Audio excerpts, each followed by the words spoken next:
একটু হাড় নাকি বাঁকা হয়ে গেছে, সোজা হয়ে গেছে। আগে হচ্ছে একদম এইভাবে একদম স্লো ভাবে আগে করে নামাজ পড়তে হইতো, হ্যাঁ।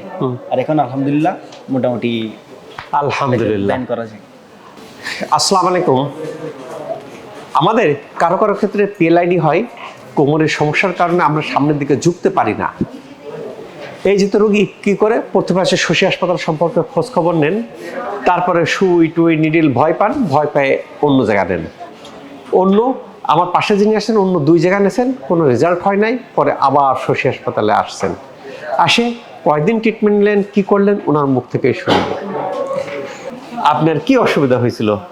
আমার সমস্যাটা হচ্ছে সাইকেল তুলতে গিয়ে তখন হচ্ছে মানে একটু ঝুঁকছিলাম, তো কোমরে একটু টান লাগছে, টান লাগার পর হচ্ছে মোটামুটি ভালোই ব্যথা, তো নামাজ পড়তে পারতেছি না, ঝুঁকতে পারতেছি না, কোনো ভারী কিছু তুলতে পারতেছি না। তো আমি একটা হচ্ছে হসপিটালে গেছিলাম সাথে সাথেই। তো ওখান থেকে আমাকে প্রাথমিক হচ্ছে আপনার মেডিসিন দিয়েছে, একটা এক্সরে দিয়েছে, এক্সরেটা করতে বলে নাই, সব ব্যথা না কমলে 1 সপ্তাহ পর করতে বলছে। তো আমি 1 সপ্তাহ পর দিকে ব্যথা না কমার কারণে 1 সপ্তাহ হচ্ছে এক্সরেটা করছি।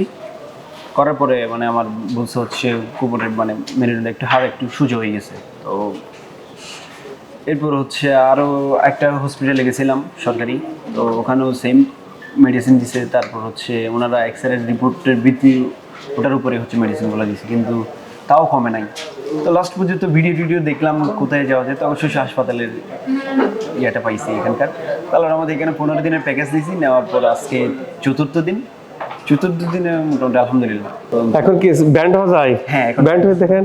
আল্লাহ পাকের কাছে লাখো কোটি শুকরিয়া যে এখন সহি তরিকায় নামাজ পড়তে পারেন।